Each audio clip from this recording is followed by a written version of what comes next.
and thank you very much for watching or listening. Liam Marjorie here today with another episode of the Simply Inspired podcast. Today, joined by ultra runner Sanna Duthie, who has achieved some incredible things in the world of ultra running. This lady has really pushed herself beyond the limits of what many people think are imaginable, and all of it for a good cause as well. The Air Ambulance Charitable Trust is her primary fundraising campaign. So today we'll be talking about, obviously, ultra running, about endurance, but as always, we'll go a little bit deeper and talk about some motivation, some mindset topics, and really go a little bit deeper into what causes someone to push themselves beyond the limits in one of the toughest sports in the world, but she obviously loves it. So, Sanna, thank you for coming on the show. Thank you for making time for this, because I know obviously you're training quite intensively at the moment. So I appreciate you sort of squeezing this in at this time. No, it's no problem, Liam. Thank you very much for having me and accommodating a bit of a later time. Meant I got my last evening run in.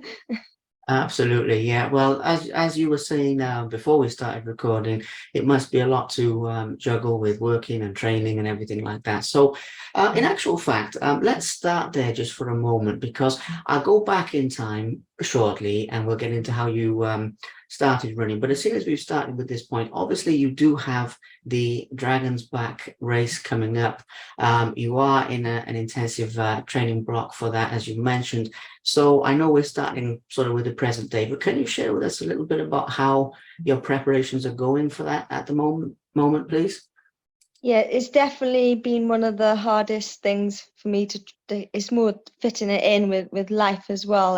It involves not just mileage, but elevation, which isn't something I've ever really considered before. So I've been trying to average at least 10,000 feet a week, and then my 70 to 90 miles then mileage.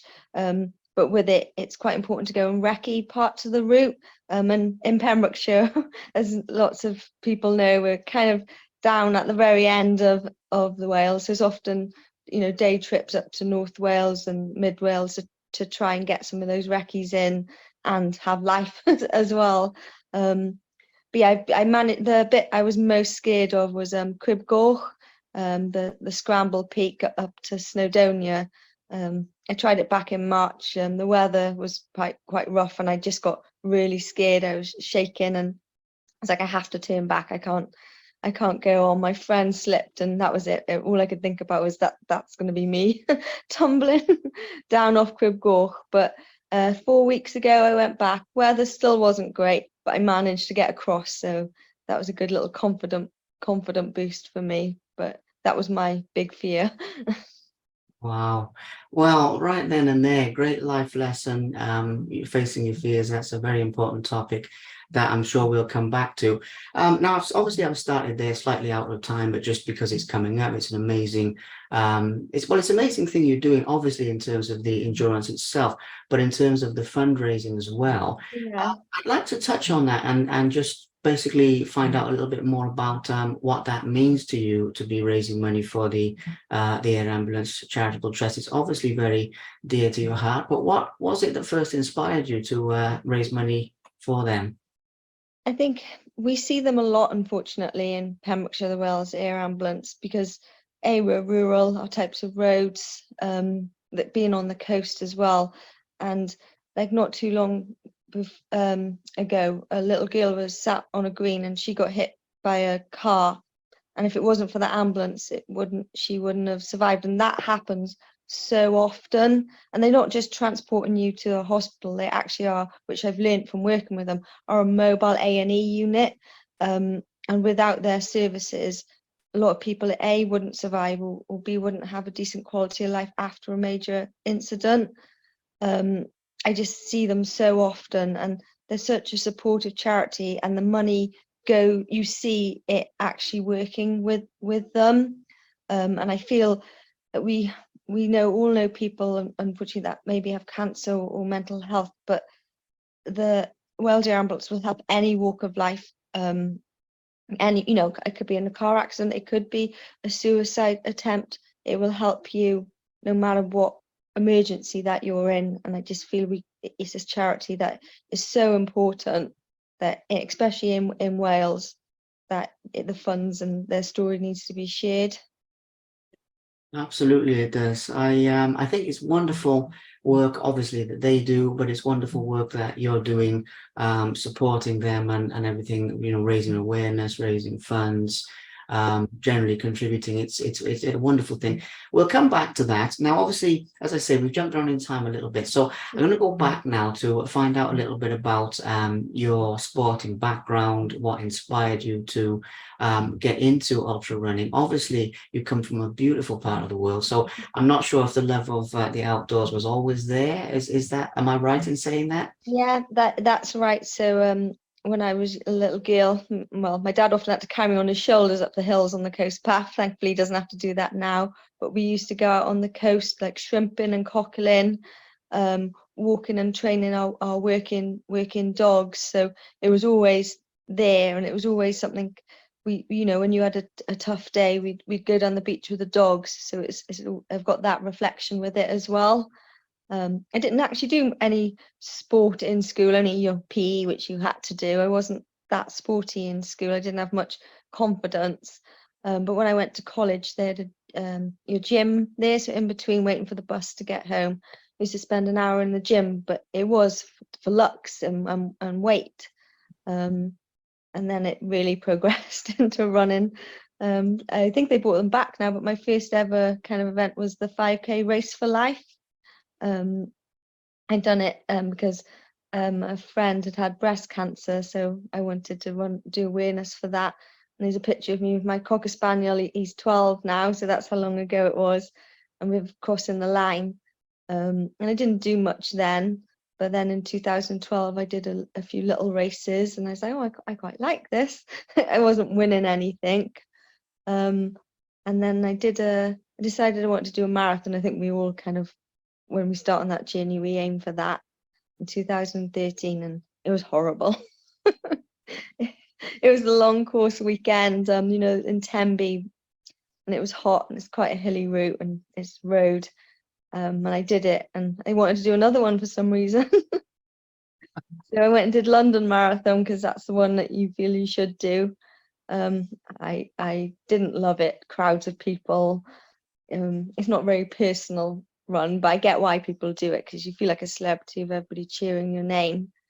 And at the beginning of 2015, I won my first race. It was the Llanelli Marathon, and I came first woman, and I had like a time of 3:09, so quite a decent marathon. Not the, I know there's way faster times, but I decided if I wanted to run faster marathons, I'd have to do proper training blocks, and it was going to have to be interval sessions, and I wasn't really in for that. So I signed up for a 50-mile ultra in the October, so 6 months after that. Wow, so that's how it all started. I love the Yeah. sort of baby steps with this side of thing. I mean, at that time, obviously you were sort of building this up one step at a time, starting off with the shorter races and the marathons and everything. But at that time, did you ever think you would have taken it as far as you've obviously taken it now? Is that never crossed your mind? No, never. I mean, this year I got selected to run for Wales to go to France, and sometimes I still don't believe it. I pick up my Welsh top, and when I'm having a bad day, and I just think, can't believe that all that hard work, all the times when people are like, "Oh, why do you run?" And because it's not a normal amount of training sometimes, and I don't feel it as a sacrifice, but some people, like, I don't know how you get up early and or go out in the bad weather, but I just have this drive, and I just want to be the best that I can be. I didn't do that well in school or have anyone constantly pushing me. I've done all this myself, and just wanting to be better. And I mean, for my mental health, it's just, well, what if I look at myself from 10 years ago to now, it's just amazing. I mean, obviously I do it for the medal sometimes, but they only look nice when you polish them. Absolutely. Well, that's obviously a nice bonus, isn't it? I mean, who doesn't love a medal? But Yeah. at the same time, what you said about your journey of transformation and everything, it's a really beautiful description. Talking about the time thing, before we delve into the races, the ultra races themselves, I mean, talking about how you do manage your time. Obviously, you love to run. That goes without saying. Obviously, it sounds like the sort of nature side of things is much more your cup of tea than the like what you said about London and the concrete and everything. But so obviously that is motivation. But yeah, when you do have to fit everything in time management wise, how do you sort of cope with that basically in simple terms? Sometimes it can be tough, and I do get a bit stressed out. Like my ironing's not always up to date, and you do have to rush around sometimes, but the reward is worth it. I mean, I get up at 5 o'clock every day to run and walk my dogs before I go to work. I work, and then I run after that, and then I go to my dad's because he lives on his own, to spend a bit of time with him. And then I come home, do dinner, and spend a bit of time with my partner. Obviously on the weekends it's a bit easier, but there'll be a Sunday every 4 weeks where I'll crash on the sofa and literally just watch Netflix and hug my dog. But it's important to have those days and not beat yourself up over crashing. The hardest thing I motivate myself to do is go to the gym, which is an important part of it. I'd much rather be out running, but I know how important it is to go to the gym as well. Absolutely, yeah. Well, this is the thing that all the different factors come into it. But I like the description. It shows people what's possible in terms of time management, in terms of what they say. There's an old saying that if you want to do something, you'll find a way, or you'll find the time. If Yeah, you'll find an excuse. Very true. But I also like what you said about resting as well, because you do see a lot of motivational type content these days about constantly being on the go and hustling and grinding and all these things, and you do need that time to decompress. So yeah, that's a really good lesson for people. So let's jump into it with the ultras themselves. Obviously, I've been researching this and reading up a little bit on you, but you can sort of enlighten everybody who doesn't know, how many ultra marathons have you done so far? oh my goodness. I knew I should have looked this up. Because I've raced quite a lot of them. I think I've probably raced over 30 now, but I do a lot of I just sometimes get up and do an ultra on a Saturday morning if I need to get my miles in, or I have the time. Um, but I mean, I have slowed down a little bit on my races, because that's the other culture at the moment, as well as the cram everything in, don't stop resting, is people are just bucking races back to back all the time, and then that creates a burnout and an injury as well. So I kind of limit myself to like no more than 5 races a year. um like with Dragon's Back now, I have nothing booked after it, because I don't know how I'm going to feel after 6 days of running, the Welsh mountains. And it's important to not put that pressure on yourself as well. I did have a friend, and he'd booked to do Snowdon Marathon like 3 weeks after it, and I'm like, that's not enough time to recover. So I do try to keep it real. I'd love to be able to do way more races, but A, it's cost, and B, can your body and mind take all that? So there was one year when I think I did 8 races, eight ultras then, and I was burnt out, and I just learnt my lesson that way. It's not worth that. So Yeah. Well, that I can understand the balance, the whole balance thing, because as you say, I mean, obviously doing all this helps mental health, physical health, lifestyle in general. And it sort of, as you said earlier, it's improved you as a person in a lot of ways. But obviously, yeah, if it starts sort of tearing you down the yeah. other way, it sort of flips on its head. So um that's interesting. So okay, and out of those, what is the longest distance you've done so far? I think I know the answer for this, but just for our audience in case they don't. It was the Wild Horse, 215 miles, so it took basically 72 hours, and that was tough. It had a few tough made things that made it tough. That it got really hot. There was like a red weather warning, like partway through. So that was quite tough. And Mid Wales is like a basin, so um and navigation on, because that's the thing with ultras as well, there's a lot of navigation to think of and self-management, so that definitely ticked all those boxes. But 3 nights of no sleep because I didn't stop and sleep, it made for some interesting conversations, but I still managed to run for the finish line. So Yeah, I mean, this is something to touch on actually with the whole no sleep thing. When I was researching for this, I read one article where you talked about the fact you were basically hallucinating or something in a particular um, race. What was the situation? Was that the 51 hours? yeah, that was the whole Pembrokeshire coast path. So at that point, that was the furthest I ran. So the wild horse was a few months after. Yeah, that was in the August I did my FKT. So before that, the longest I'd stayed awake for was 27 hours. So when I obviously this was a fastest known time, it was against the clock, so you have to, yeah, I was really pushing, I really wanted the record, and the weather had been pretty good up until like 11 p.m.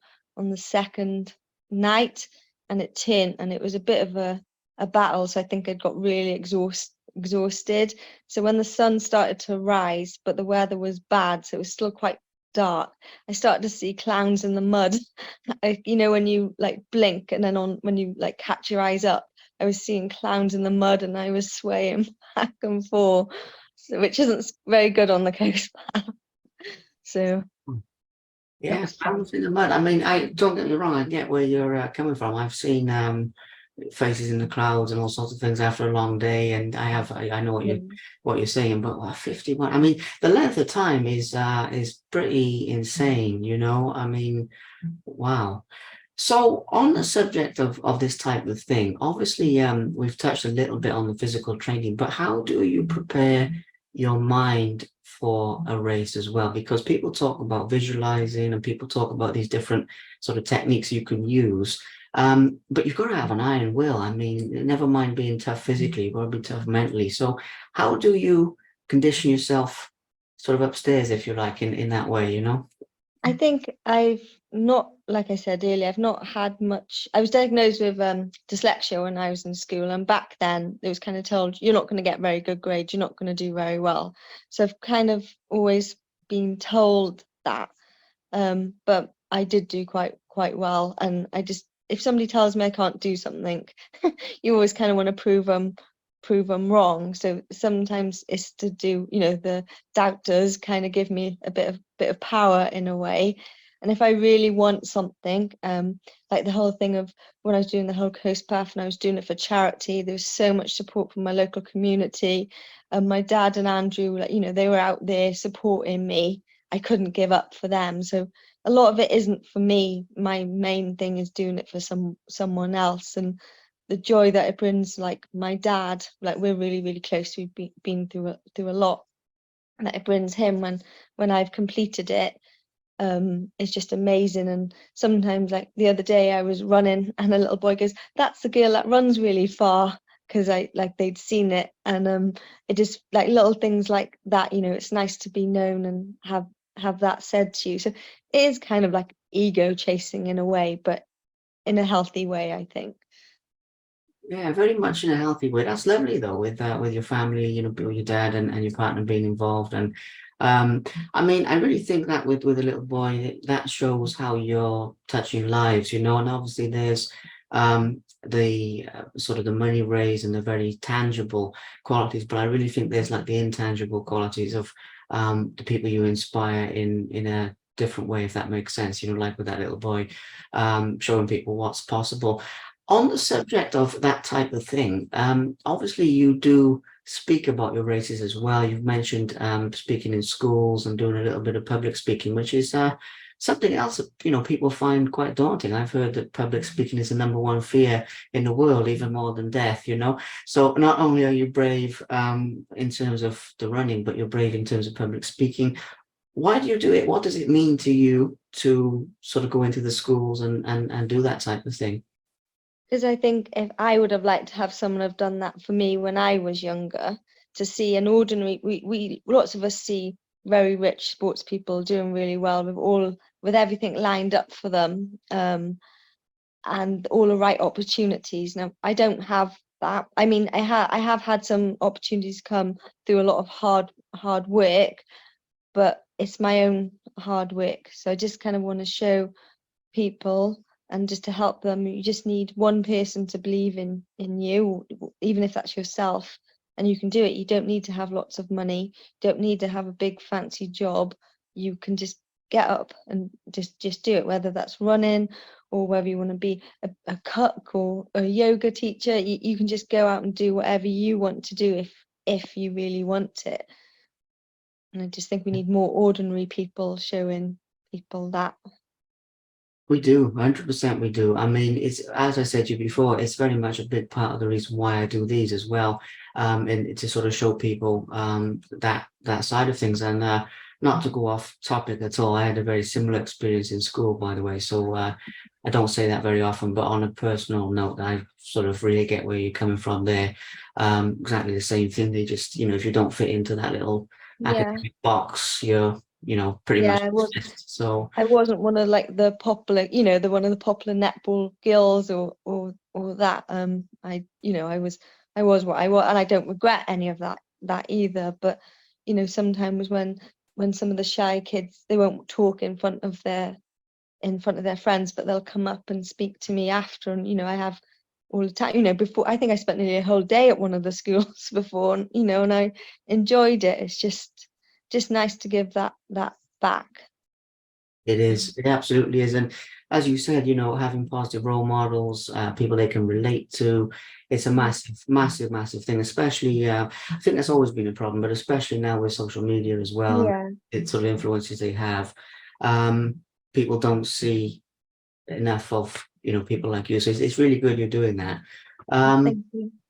well, no, I really do mean it. I mean, I think it's awesome. I think, as you said, if you'd have had somebody like that, or the same with myself, what you said, dyslexia, ADHD, I had loads of labels slapped on me, But the point is, when you're in that situation, you feel like you're the only one. So, Yeah.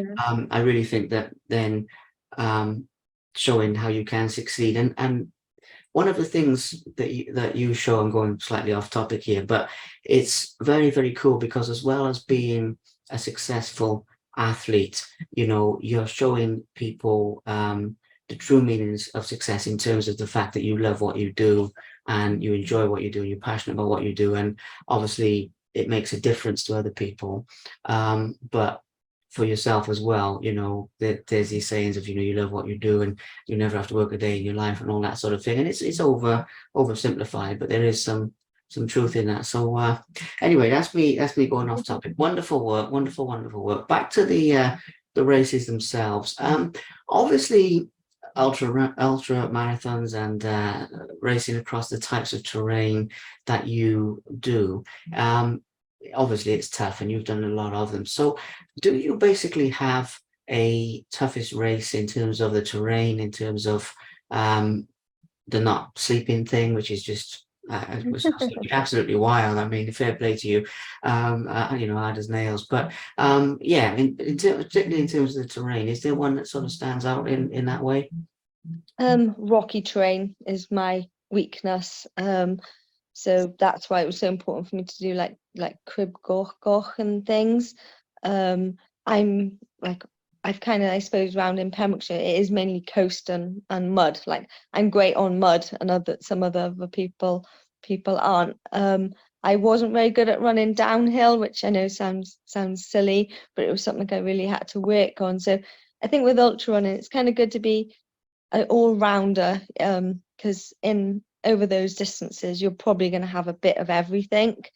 When I did Cornwall Coast in January, I did the Arc of Attrition, which is quite a well-known 100 miler on the Cornish coast. It's done in January, so it's a crappy weather time of year. It starts at midday, so you have like a minimum of 13 hours of darkness. I didn't get any chance to recce the route, and that coast path is savage, but sometimes it's good to challenge yourself in that way as well. But what was quite funny about that race is the top 5 women. I was the fifth woman. It's quite heavily with pros, but the top 5 of us all broke the female course record. So it just shows how much the quality is changing as well. Yeah, absolutely it does. And it's good that there's obviously more and more women getting into the sport as well. So Yeah. that is a really good, the whole equality thing. I mean, it is a big deal. It is really, really, really good to hear that. As well as that, when you're out there in these different landscapes and everything, far from, what a lot of people would see, um, maybe you don't have a favorite, but I was just sort of curious if there's a place that running has taken you in terms of the natural beauty and in terms of that type of thing that you wouldn't have necessarily gone to otherwise, if that makes sense, that sort of Yeah, no, stays with I you. would never have gone to France if it wasn't for my running and run, because it wasn't even like the UTMB, which is like the ultra race. It's like London Marathon of the ultra world, but it's quite hard to get into, and it's quite expensive. So yeah, it was a race in France that I got to do in Brittany. It was amazing. It was quite technical, but it wasn't mountain, so I would never have got to do that. And I got to spend like 4 days out there training, although I did almost miss the flight, but we got there. But yeah, I would have never have done that without my running. That's just such a great opportunity.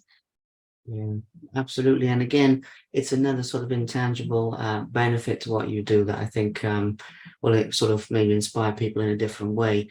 So we'll come back to a couple of other motivational topics. One other thing to touch on here though is the recovery thing. I mean, obviously after a race, obviously people follow the race, people see the results, but obviously people don't necessarily see, you go home and then you have to sort of heal up from that. So it's a not so glamorous side of things. But you mentioned earlier about sort of putting time aside to recover and to heal up and let your body and probably your mind as well come back from that. But what is your process for recovery, or basically what is it like straight after a race, really?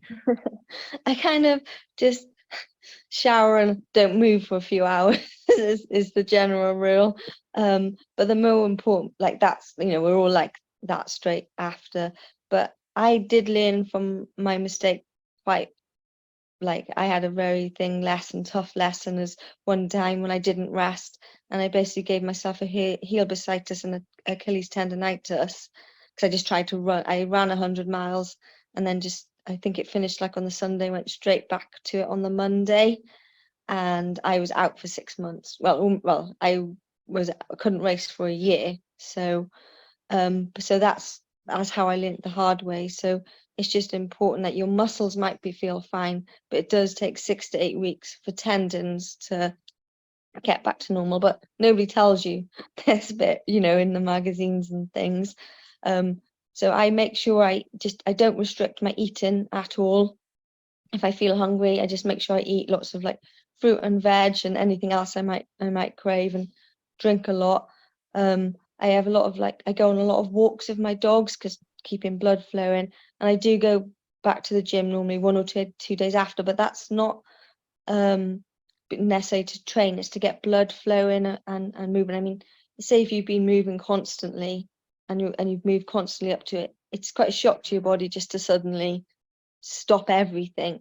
So I just slow it down. I don't worry about elevation. I just go on easy runs and walks and sleep. I go to bed early. I don't do my 6 a.m. run. I just let myself sleep then.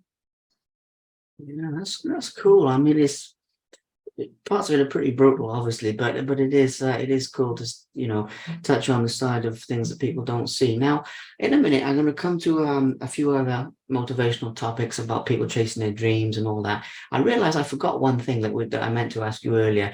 Is at the beginning I think before we were recording, we were saying about one race where you had to go back and face your fears. It didn't go so well the first time. You came back and did a lot better the second time, and you touched on that. I realized I meant to go back to that and just talk about that a tiny bit more.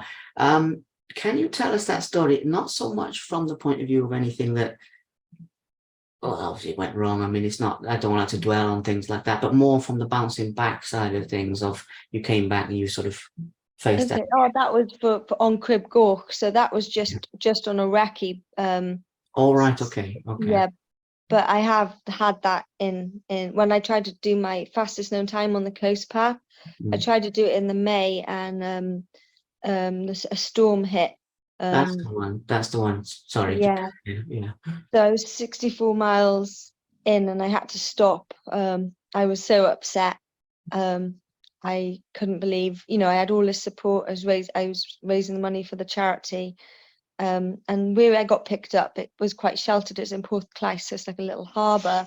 And then when we were driving back, there was debris all over the road. It was really horrific. And I was like, well, maybe I have made the right choice. Woke up the next morning and I said to my partner, I have to go out to St Anne's Head to see what it's like, to see if I made, I was really annoyed in myself. And it was, you couldn't stand up. And the time that I'd have finished, the beach where you finished was closed off. So it just wasn't meant to be.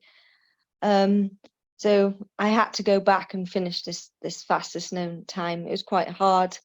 It was when some of the restrictions started to come in with lockdown, so I couldn't fully set it.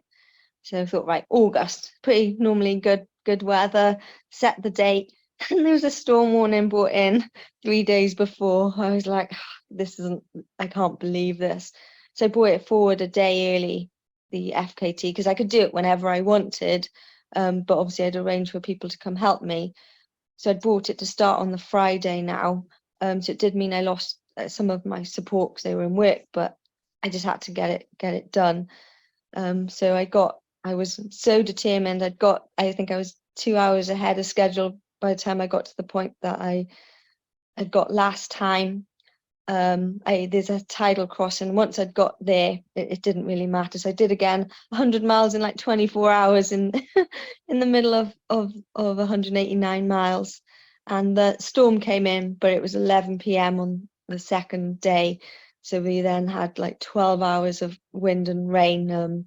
My friend Martin unfortunately got to help me on that short straw of bad weather on a grumpy Sanna. But there's the photo of me with the flag with the wind and the rain at the end. But that achievement, the failure made the achievement much more sweeter. It just meant so much more.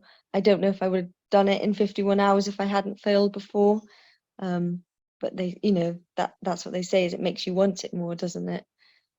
It does. And I just wanted to highlight that, excuse me, because it's such a life lesson. I mean, it's like so many things that we've talked about today. It's not just about running, it's about, you can apply this to any life area, as you said earlier, if it's business, if it's education, if it's whatever dreams people have, which leads me into sort of this latter phase of our talk today. Obviously, you speak in the schools and you do these various things and you sort of give advice back. And through this talk, we've touched on a number of topics that are really inspirational. They have a lot of life lessons contained in them. If we had to sort of condense down a couple of things that you would like to pass on to people who want to achieve their dreams, their goals, etc., I'd like to just get a couple of sort of your ingredients for success. Now, obviously, we have touched on a number of these, and also I don't want you to put everything in here, so people have heard it all, because the people want to hear you speak in public. But just a couple of things that basically, if there's someone listening to this, you may never meet them, but you can pass on that knowledge in an indirect way, if that makes sense. No, I What do you understand. say to those people? It's never too late to start something that you want. Like I said, I started doing this older, and it's okay to pause on the journey too, and come back to it. Life throws some curveballs. It doesn't always go to plan, but it's okay to pause, sort out that chapter, and come back to it, and start again, or start where you left off. Um, if we don't have to have a big network of people around you to make things happen, just one or two loved ones and your own self-belief will get you there. And you don't need loads of money either. If you want it, you'll make it work. If it's tomorrow or in a month's time or 2 years' time, just if you want it, just keep at it. There'll be times when it's tough, but it will always be worth it. Even if you fail the first time, just keep doing it until you get it. It'll be sweeter then. Absolutely. It's some wonderful advice there. And I know we've touched on a few of those things, but it really sort of underlines that for people. And you know, your life and who you are as a person really demonstrates that, because there's sort of a cool sort of underdog quality about like how you know, I mean that as a compliment, but about how you sort of make all these things happen without having the advantages, really, as we spoke about earlier. And it's a really wonderful thing, because people can relate with that to chase whatever they're chasing, you know. So You get told that I'm quite underwhelming, but I kind of like it because they don't expect it. The I, element of surprise. underwhelming. No, I don't know about that. I don't know about underwhelming, but no, I think that I just look at it from the point of view of, you know, making things happen. Do people really say you're underwhelming? What they I say? did get, yeah, I've had like just look like I suppose I just kind of don't look as fast as I am sometimes. But that, like I said, it doesn't bother me. It just spears me on. Yeah. But yeah, but I think we always remember the negative things and not always the positive. So I think that's another thing in something that I'm trying to embrace as well, is to pick up on more positive um points and nice things, rather than focusing on the one bad comment that you might get in life. Yeah, absolutely. I mean, well, always look on the bright side, 100%. But you can use those negative things as fuel as well. So it depends on, you know, if they're gonna stick in your mind, or not just you, but anyone, you know, then obviously using them as fuel and using them to spur you on. That's the upside. So no, I definitely wouldn't have said underwhelming. No, I mean, obviously some people have that sort of unassuming quality in a different way, where obviously you're very humble, and obviously, and you know, you consider yourself to be ordinary. Obviously, I think there's definitely an extraordinary element to what you're doing, but I get where you're coming from, of having your feet on the ground, and that's good. So, you know, maybe from that side, maybe people, like you say with the speed, people don't know what's hit them, you know, the other races until you're off or something. I don't know. But of course, the thing is, a lot of I had this conversation with somebody on this show who was in the Olympics, and that was actually with rowing. And she said to me that people say to her, oh, you know, you're the first Olympian I've met. And she says to them, well, no, I'm the first Olympian that you know that you've met, because obviously they might have met one before and they just seem like an ordinary person. And a lot of people who are successful like yourself, they do have that unassuming quality. So I get that, but when I say the underdog thing, I mean that as a compliment. It's like Yeah. you know, winning against the odds, you know, like a Rocky of you know, ultra running, you know, Or that type of thing. Pembrokeshire. Yeah. So, you know, that's the upside of it. So as I said, moving into the last sort of couple of topics, really, obviously for your time and everything. Just to underpin the whole fundraising thing, obviously you have raised some good money for the Air Ambulance Trust and everything, as we touched on earlier. What sort of figures are we looking at with that? I've seen different reports, but I just think that deserves a mention Oh, briefly. thank you. So when I did it for my FKT, I raised just over £5,000, which was my target was 2,500. So I was pretty pleased. Well, it was amazing. And then obviously I've set a new fundraiser then for Dragon's Back, and it's currently at just over £1,600. So that's amazing. I'm not quite. I haven't pushed too much yet. And it's just the support I've received is amazing. I think, but like I said, I think it's a charity and around here in our county, and well, anywhere really, that people really do see what a difference it makes. And obviously the challenges that I've taken on aren't the easiest. So I think it does inspire, and like, to be fair, like so raising the money for the charity really has helped keep me motivated and made me go up to North Wales to make sure I give my best chances to complete the race for the charity as well as myself. Absolutely, yeah. Well, giving back, you know, it's a wonderful thing. How can people donate to that if anyone listening to this wants to put some money in Oh, there? or whatnot? Thank you. I've got a Just Giving page, and thankfully I have an unusual name. So if you just search Sanna Duthie, it'll come up with the Dragon Back Giving page then. But yeah, it's on Just Giving. Brilliant. Okay. Well, like I say, for our audience, hopefully people can put a little bit of money towards that or whatever, or even share it around and just raise the awareness. So good we've given that a shout out. Dragon's Back, obviously, we touched on at the beginning a little bit. Is there anything else you'd like to say about the task that awaits you, or have we really sort of covered that when we started?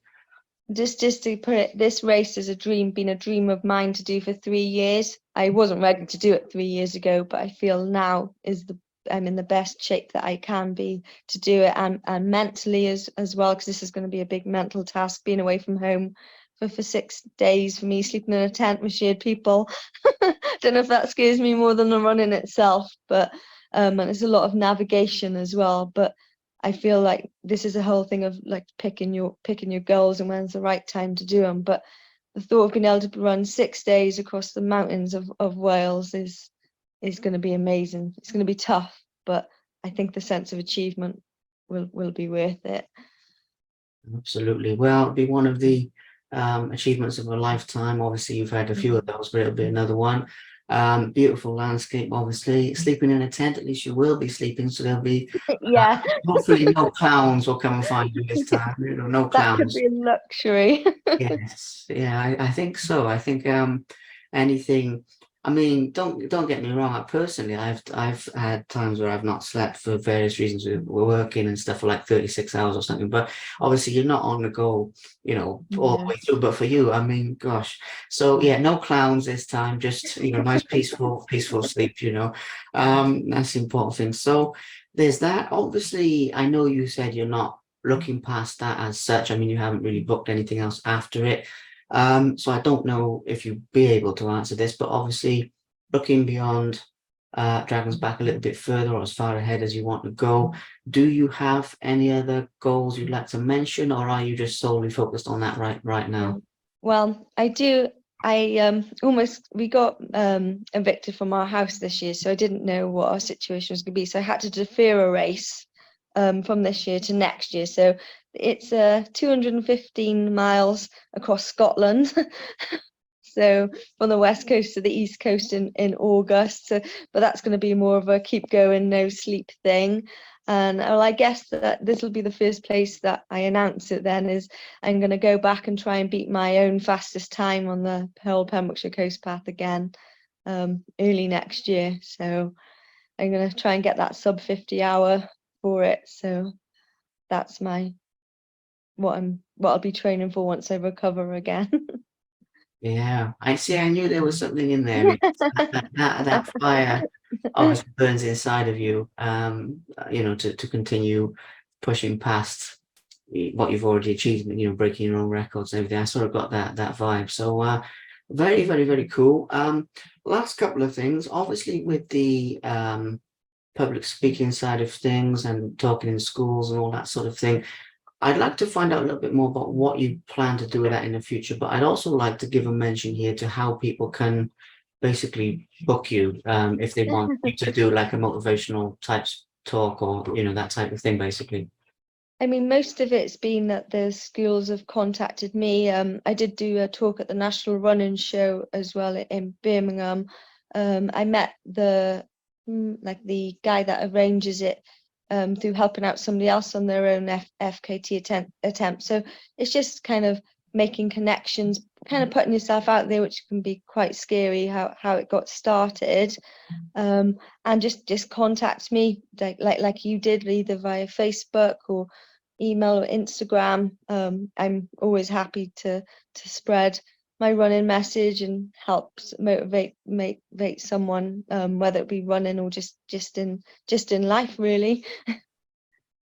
Absolutely. Well, as I've said before, I really do think it's wonderful work, and that'll touch some people's lives. Some of those kids will remember that and carry with them what you've shared. So that's the public speaking. So yeah, pretty much the last thing to sort of wrap this up is I usually wrap these up with thank yous. And what I mean by that is obviously sponsorships or other people who help you in other ways. Obviously, you've mentioned about your dad, you mentioned about your partner. Obviously, they sound like they're very, very supportive. Have we sort of missed anybody that you'd like to say thank you to who's contributed to your journey in one way or another?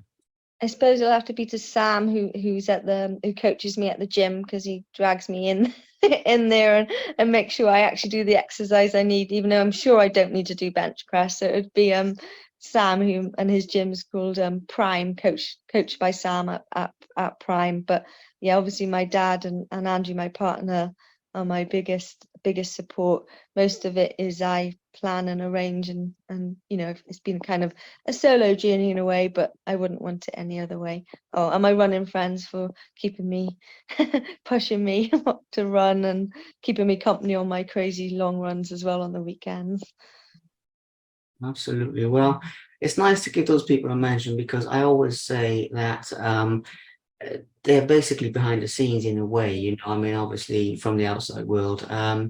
So good. Well, we've talked about a lot of things, and I'm very happy because it ticks the boxes from my point of view, where we've got the inspirational stuff, the motivational stuff, obviously some fun stories, just a nice mix of different things. So it's got the entertainment, and the inspiration and motivation. So very, very happy with that, Sana. I'd really like to thank you again for your time, and I'd like to wish you obviously good luck with Dragon's Back and with the other races after that you mentioned. I look forward to following the rest of your journey, basically. Oh, thank you, Liam. And yeah, there'll definitely be a dot to watch for 6 days for Dragon's Back if you've got time and you want to check that I'm still going. But thank you for having me and giving the opportunity to share my charity as well. So that's great. Thank you.